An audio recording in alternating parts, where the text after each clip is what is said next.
And welcome back to the channel, guys. Today we're going to be doing something a little different. We're going to be doing a bracket fight of the best Manhwa stories. This is specifically stories. That means this list is not going to be the same as the ones that I had on previous tier lists, because sometimes the fights and everything else are great, but the story is just lacking, which means they're not going to make it very far in this one.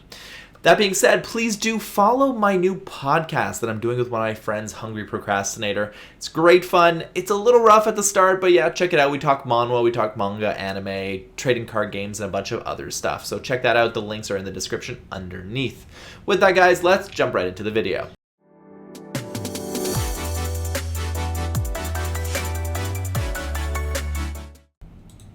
Alright, guys, starting this off, we have 36 different manhwa that were put in this bracket at random. I didn't choose where they went, so there might be some fights in here that are just gonna wrench my heart, and I just think I saw one that's gonna hurt like hell when I get to it. I'm gonna break down a little bit what's great about the story between the two, and then give a victory speech on which one is winning it to the next phase. That being said, I want you guys to comment down below on if you think I judged it wrong between these two, and you think one of these stories is way better than the other. And let's make your own bracket at the same time. This bracket will be available also in the description down below if you want to also make your own bracket list going forward. With that, let's jump right into it.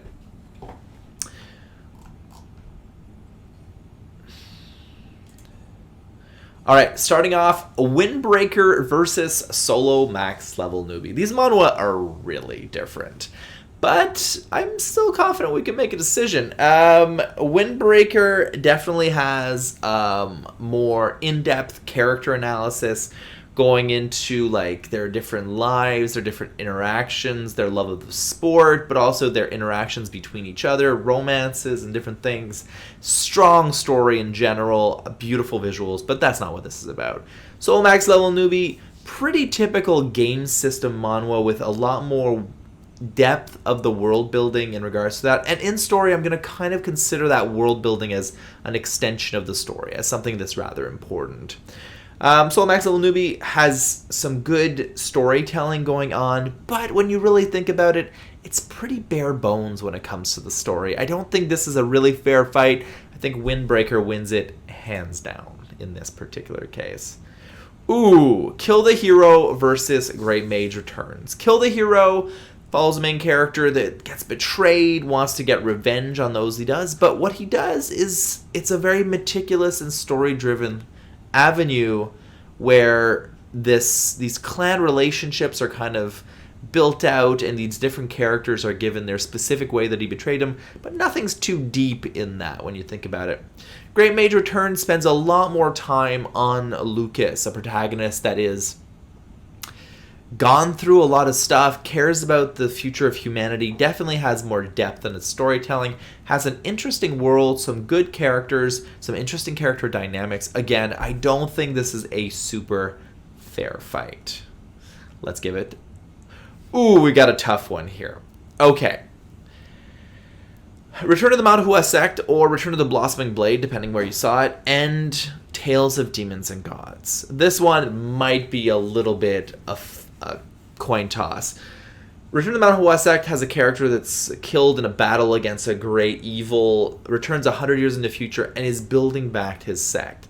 It has a really good build of the world, of the interrelationships between these sects, but also his relationship with his martial arts and the other students. I think it's really good. And it's pretty good on storytelling. Tales of Demons and Gods has built out a huge world. I find that where it's at in the storyline right now is not as engaging, but from an overall story perspective, character goes back in time, gets a chance to save the friends that he lost along the way, kind of tale. He's trying to save humanity by being defeated by certain hordes of demons. There's also this really vast world that we're trying to get into, and I think from a pure world building perspective, it's kind of rare because Chinese manhwa kind of tend to be a little bit all over the place. I'm gonna give it to Tales of Demons and Gods on the story front. On the overall better manhwa, probably Return of the Manhua Sect, but I think from a pure storyline perspective and character interactions, because I don't think there's a lot of huge relationships that were developed here yet, I'm going to give it to Tales of Demons and Gods. Master of Goo versus Magic Emperor. Master of Goo is a phenomenal manhwa, and so is Magic Emperor. I think they're both really good in their own rights. I think Master of Goo follows a character that's reborn 500 years later or before, I forget a little bit. It's been a while since I read it. And it follows a somewhat villainous path of him trying to make his way, but the character interactions, the storytelling, everything in Master of Goo is top-notch and top-class. The writing is also really good. Magic Emperor is a whole lot of fun. The world building is okay. I think Master of Goo wins this pretty hands down. What Magic Emperor wins in would not be this type of category. It definitely has more of that. As a fun manhwa, I think Magic Emperor kills it in just a general fun experience. But I'm going to give it to Master of Goo. Ooh, they went for the same color scheme in this randomizer. I didn't choose these brackets again. I put it on randomized and saw what it gave. Undefeatable Swordsman, from a pure storytelling perspective, starts off really strong. Main character is borderline a cripple. He's kind of deaf and dumb, not able to do very much. Comes across a painting that a martial artist leaves behind, and basically unlocks his future potential as a martial artist. It has great fights, beautiful just storytelling going on, and that first part of the story really, really wins for me. I think from a pure storytelling perspective, it's very strong. Where it's gone later on, however, is much less interesting. When it's gotten into the inter-clan relationships and some of the fights against bandit lords and stuff like that, storytelling-wise, it's kind of just meandered and not been that interesting. Alternatively, Infinite Leveling in Murim, or Infinite Level Ups in some other place, goes through a character that was perished in a past life, lived a life where he just didn't live at the height of opportunity and things like that, so he has to he gets a restart chance, and that restart chance has a lot of introspection. He spends a lot of time, you see the internal monologue of him talking a lot, and his interactions with his fellow peers. And sure, both these stories are very martial arts driven, but I actually think the story of the protagonist that's trying to get further is really consistently strong in regards to Infinite Level Up in Murim. Whereas I think Undefeatable Swordsman, in the first arc, I think was a better manhwa and a better story overall. But in the long term, I'm actually much more excited to see where the story goes in Infinite Level Up in Murim. I'm going to give it to Infinite Level Up, but this is probably a bit of a controversial take. Okay, the Skeleton Soldier failed to defend the dungeon is beloved by so many. I think storytelling-wise, surprisingly strong, actually. Just the going through and the dynamics and relationships that are created is kind of surprising how in-depth they end up being for a story that kind of starts with this premise. Alternatively, Legend of Northern Blade, for me, has just one of the most engaging storytelling methods that I've seen, of just following a child becoming a man and wanting to regain the honor of his father. It's a simple concept, but they've done things with it that have these story beats that just hit home so strong. I have to give it to, of course, Legend of the Northern Blade. Ooh, Second Life Ranker versus Mukyang. Okay, so Second Life Ranker follows a protagonist that's brother passes away, gets betrayed, and is kind of dead. He gets some stuff from him, including a watch and some other things, and he decides to climb this tower, basically that his brother had climbed and was betrayed near the top of, to avenge his brother, but also find out what happened specifically. But what I'll say is Second Life Ranker is so much more about the power-upping than it is about any type of storytelling. Every now and again, every few chapters, you'll get a recall related to the primary story quest. However, most of it is basically really basic RPG quest of I want to avenge my brother, and everything else is side quests. and they're in service to the main quest because it's I'm gonna get stronger, I'm gonna get stronger, I'm gonna get stronger. But I don't think from a storyline perspective that's that engaging. Mukyang and Dark Lady, on the other hand, I think are really good at storytelling. For sure, their fights are good. Both these stories' fights are good. But on the pure storytelling side, I think Mukyang, the idea of like that assassin that starts his life to great success, gets betrayed at every turn, builds interesting dynamics, and then in Dark Lady, a lot of interesting things happen as well. I think overall, Mukyang is going to take it.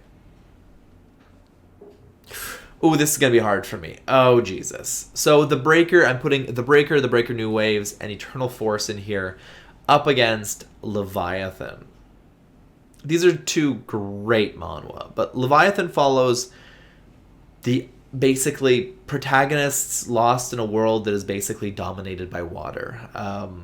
It's a family that face monsters at every turn. You can see one kind of on screen. This is one of those monsters. And they have to find a way to survive, and they become this powerhouse of a team, and plenty of other characters engage with them, but the storytelling is super strong. Sure, there's monsters, but I think the interplay between that is really good. Alternatively, the Breaker is more of that kind of high school dynamic. There's a more of a interpersonal relationships. They're like rivalries. It's a bit less on the romance side, though there is a love interest, but they don't really do that much in regards to romance in it. It's much more about the fights. I think the only reason I'm going to give it to the Breaker is it developed a very complex relationship between the protagonist and his master. And this complex relationship of desire to help, to save, but also the need to defeat what has been a really powerful force in the series. And I think it makes the Breaker the more dynamic storytelling tool. Okay. So we're going right into the next round of 8 on this side. Windbreaker versus Great Mage. I'm not going to go over the stories again. I think Windbreaker has fantastic storytelling, and overall I think it's going to be stronger in this one.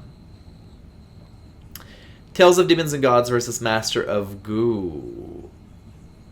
I'm going to have to give it to...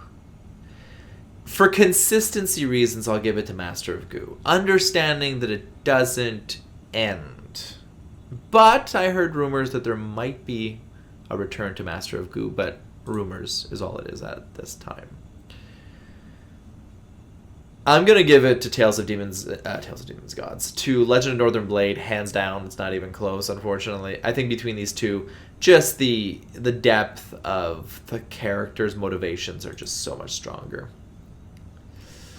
Mukyang versus Eternal Force, I'm going to give it to the Breaker, hands down on this one. Oh, now we're getting tough. So Windbreaker versus Master of Goo. Very different kinds of stories. I don't think that they're fighting on fair ground, unfortunately. But I'm going to give it to the Breaker because, one, it's an ensemble cast that has developed interesting traits in so many people, whereas I think Master of Goo is really led by its protagonist much, much more. Oh my god, this is like pain incarnate. These are two of my S tiers that I love oh so much. I'm gonna give it to Legend of the Northern Blade over the Breaker by quite a margin. I think it's a better story. Oh god, who is representing the left bracket? Is it Windbreaker? Is it Legend of the Northern Blade? Okay. Let's look at why. Windbreaker, solid storytelling. The arc of where we're going to go, which is probably like a Tour de France type thing or like a really high-end competition, isn't something clear in the story. The story is much more about just the interplay of the characters between each other. As an overarching story, it isn't as much of a win. Whereas I think Legend of Northern Blade, if we're looking at where we're looking to get in the late game of this series, there's more excitement for what's to come. And I think it's been consistent at making you excited. So I'm going to say Legend of the Northern Blade wins it for the left bracket. All right. We've got Duke Pendragon versus The Lord's Coins Aren't Decreasing. Both basically revenge stories. Duke Pendragon following a character that, if you've read the most recent chapters, is really exciting. Duke Pendragon has developed, he has this dual personality, basically. He has two characters that he's trying to get revenge for in a way, and to make them succeed in their own right, that are inhabiting himself. If you read it, you understand it. And this world that is all about royalty and different aristocratic families and fights for power and things like that. It's doing some really interesting things. I feel like it does meander sometimes. It has some storytelling that isn't always as good as others, but it's strong. Lord's Coin Aren't Decreasing, revenge story with an amazing mechanic. But we're looking at story only. We're looking at a character that's on a revenge tale, that's getting his revenge along the way. He's trying to save the honor of his family, a similar thing that's happening in Duke Pendragon. But I think from a storytelling perspective, Duke Pendragon definitely has a bit more of a strong narrative push forward. So I'm going to give it to Duke. Duke! Ooh! Ella Seed versus the Promised Orchid. Ouch. Promised Orchid has extremely good storytelling. And it's done a great job at developing a world of demons and a character that has a weird relationship with them because they caused him so much problems in a way.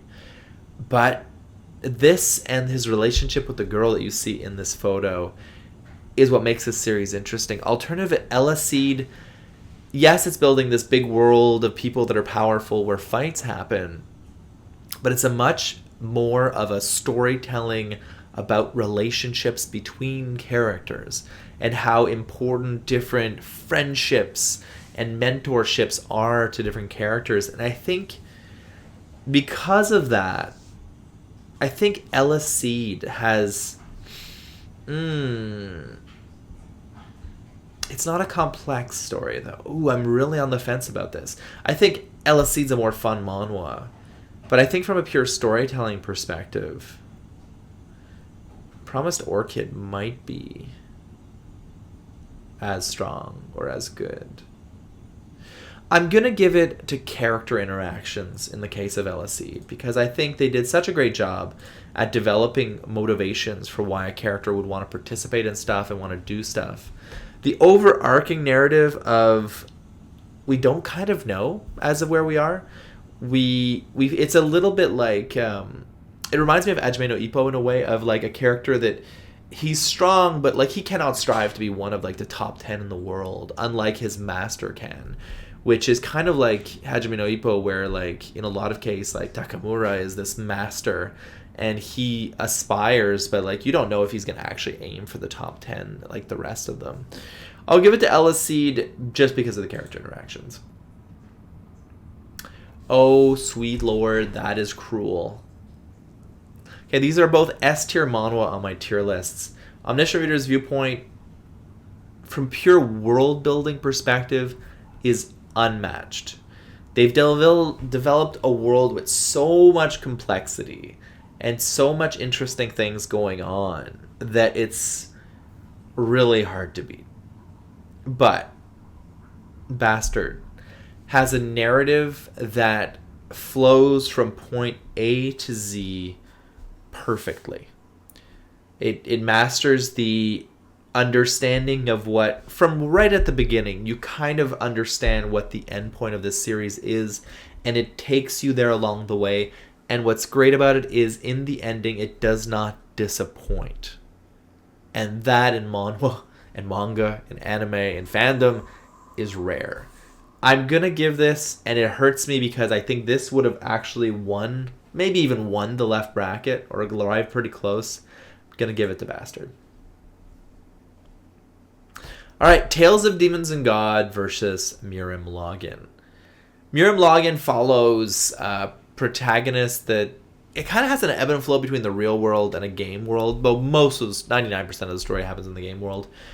This game world is a Murim world, whereas the normal world is today. He's there through a VR system, basically, but you really feel that this is just as much the real world as the outside world is. Main character goes through like leveling systems and different things like this. However, it's done a good job of making a really interesting arc for the character's development, both in strength, but also in his attitude and courage and way of interacting with people. I think he's changed quite a bit. T-Bait, on the other hand, has been a storytelling juggernaut. It's done a great job of building a character from infancy to basically teenagehood right now, being interesting all the way through. I think there are story arcs that really don't deliver in regards to pacing, but I don't think that's a story issue as much as it's a like writing or art style issue. They're stretching some aspects of the story out. However, the story beat in general is good. Even the school arc. The only exception being the engravings on some of the characters that I know they're seeding things for later, but it just felt like an unnecessary layer that they added to the school arc specifically. But I think from a storytelling perspective, I'm going to give it a good to T-Bait. Ooh, Her Summon versus the Trash of the Count's Family. Trash of the Count's Family follows a guy transported to a light novel that knows basically what's going to happen in the light novel. It's done a great job of making that a relevant story point. There's a lot of character interactions, relationships. However, he's always a little disconnected from the relationships. This is the one thing I have a little bit of an issue with Trash of Count's Family. Because of his knowledge, he's playing the game.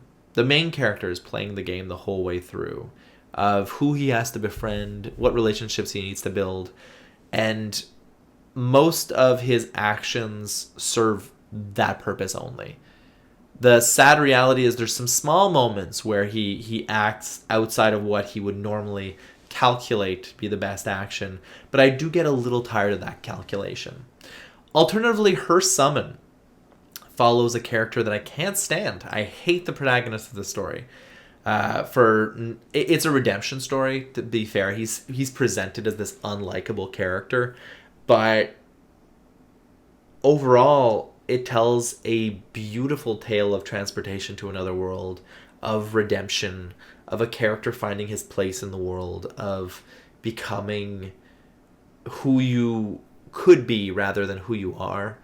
And I have to give it to Her Summon because it brought it to the end, and I was more or less satisfied with where it went.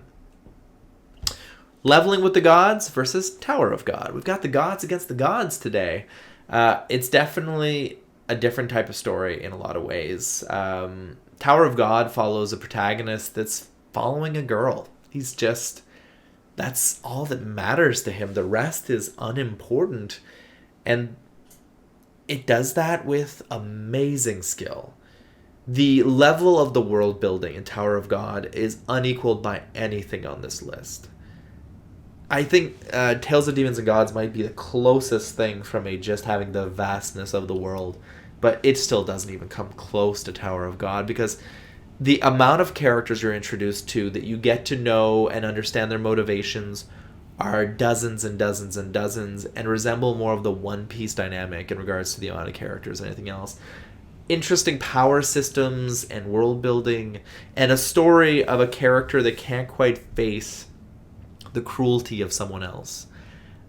I think it has one of the best the first arc is fantastic and heartbreaking. And when you climb back out of the pit and you start the climb once more, there's a lot of cool stuff and storytelling that takes place. And also even some of the storytelling that takes place within the games is really on point. I think that's a lot stronger. Leveling with the Gods, following a main character that is definitely a good protagonist, trying to climb the tower again after they got defeated, sent back in time. Great micro storytelling with other players, with other like alliances and groups, the different gods. There's some good antagonists in that story. However, it's much more about what will take us to the next fight and rather than the overarching story of getting to the top. And I think Tower of God does a better job. Ooh! Heavenly Demon Reborn or Chronicles of Heavenly Demon versus Feng Shenji. Feng Shenji follows a protagonist that's kind of after revenge for his father's death. In a way, it's more than that. It's about fighting against the gods. It's about controlling your own fate. But it's a story that's driven by its combat and driven by its fights rather than driven by its story. Heavenly Demon Reborn, on the other hand, or Chronicles of the Heavenly Demon, is really led by the revenge arc of the character. It's always in the background of his motivations. However, there's so much more going on as the character goes from adult to child to back up to being an adult slowly and becomes this... Actually, I don't know what age he is right now. To become this, like, more level-headed individual that's still after his revenge, but definitely has learned that there's more than just his revenge in mind. I think Chronicles of Heavenly Demon definitely has the better story. From a world-building perspective, I think Feng Shenji does a great job of creating the pantheon of gods and creating a world that was interesting. But I still also enjoy the interconnections of the clans in Heavenly Demon, Chronicles of Heavenly Demon.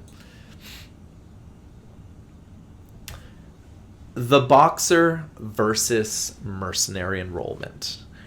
Okay. The Boxer follows a main character that is kind of a blank slate. Had a terrible life, was shunned by, I won't even say society, but by those that would have loved him. He was pushed aside and left for garbage and found a place to be in boxing. And in that, it's good storytelling. However, the protagonist, or the character you see on the screen, he doesn't have a big internal monologue or great motivations or a fury to make it to the next fight. He's just carried by the whims of the moment or the air or the fight itself. I think it's an interesting story beat. However, I don't think from a storytelling perspective it's that great. Lastly, we have Mercenary Enrollment. Mercenary Enrollment, main character that has shown a lot more depth in storytelling than I expected, to be honest with you. Having a character that went from being, everyone thinks he's perished, and instead he finds a way to make it back to his family, become such an important person to them. Sure, there's a lot of these micro stories going on of people coming to kidnap and stuff like that, which I think is kind of weak in a lot of cases. However, the overarching of him building relationships with people and slowly opening up a little bit more with a smile here and there or a thank you here and there just make this type of storytelling so strong. You'll notice I did not put soul leveling on this list because I don't think soul leveling story is that great. And to be honest, I also forgot, which is fair. Okay, pure storytelling, Duke Pendragon versus Elisede. I think right now Duke Pendragon doesn't have as many chapters as Elisede has by a long shot.